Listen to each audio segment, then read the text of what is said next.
भगवान अवतार कब लेते हैं? जब पृथ्वी माँ गऊ का रूप रखती है। आप सबने कथाओं में जाना है, जब पृथ्वी माँ गऊ का रूप रखती है, भगवान से प्रार्थना करती है, भगवान कहते हैं मैं जरूर आऊंगा। गौ माता की बहुत बड़ी कृपा है। महाभारत में एक कथा आती है, ध्यान से सुनिए।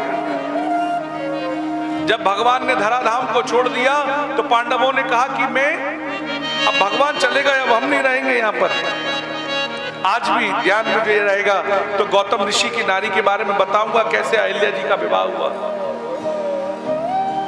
बोले भगवान धराधाम को छोड़ के चले गए, अब हम भी इस धराधाम पर नहीं रहेंगे, स्वर्गारोहण के लिए चले गए। बोले आप स्वर्ग नहीं जा सकते। क्यों? क्यों नहीं जा सकते?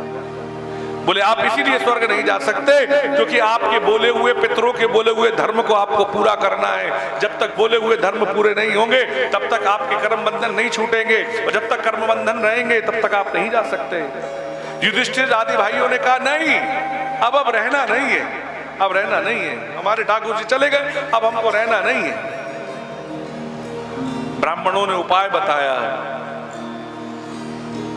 आप गौ माता को स्पर्श कर लो, गौ माता का पूजन कर लो, गौ माता को प्रणाम कर लो, और गौ माता से प्रार्थना करो कि मेरे वंश से, मुझसे कोई भी धर्म बोला हो तो हे गौ मां, हम आपकी सेवा कर रहे हैं, आप पूर्ण कर देना। इतना कहने पर संतुष्ट हो गए और फिर स्वर्ग चले गए। अगर आपके जीवन में भी आपने कुछ बोल दिया हो और नहीं कर पाया हो, प्रमाद बस, आलस्य बस, या किसी भी कारण से, तो भैया गौ की सेवा करो, गौ से प्रार्थना करो, तो आपको बोले हुए धर्म का पाप नहीं लगेगा साहब। गौ माता की इतनी बड़ी कृपा है।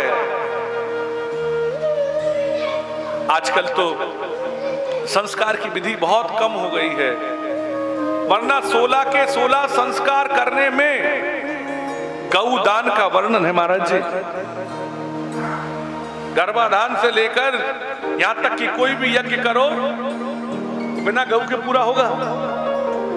इसीलिए भैया एक बात और, अंग्रेज लोग लेकर आए थे, जो जिसको आप भैंस कहते हैं ना, ये अंग्रेज लोग विदेश से लेकर आए थे। हमारे सब पितरों ने गौ का ही दूध पिया है, माँ का। और जिस प्रकार माँ का श्राद्ध करके हम पितृ ऋण से मुक्त होते हैं, उसी प्रकार गौ की सेवा कर कर हम पितृ ऋण से मुक्त होते हैं। बस गौवध का कलंक मिट जाए एक बार, ये देश फिर से सोने की चिड़िया हो जाएगा, निश्चित हो जाएगा।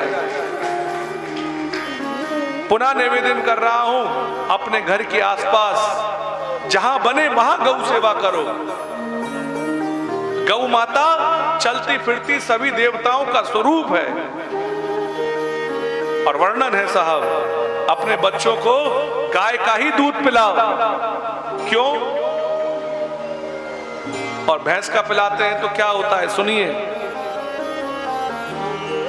गौ मात्र एक 84 लाख योनियों में एक गाय का बच्चा ऐसा होता है जो 10,000 गायों में भी अपनी मां को पहचान लेता है। केवल एक गाय का बच्चा। आजकल तो मनुष्य भी नहीं पहचानता, अगर पहचानता तो वृद्धाश्रम नहीं होते। गलत नहीं कह रहा हूं। आजादी के पहले हमारे देश में कोई वृद्धाश्रम नहीं था। किसान और जवान अपने माता पिता को खूब रखता था। आजादी के बाद जब से ये जो अंग्रेजों का खान पान किया, भैंस का दूध पीने लगे, तो कहा तो जो भैंस का बालक होता है वो 4 भैंसों में भी अपनी मां नहीं पहचानता। वैसा ही हो रहा है, वृद्धाश्रम हो रहे हैं। माता पिता को कोई चाहता ही नहीं ऐसा। कड़वा है, सत्य है, एकदम सत्य है। याद कर लो, लिख लो।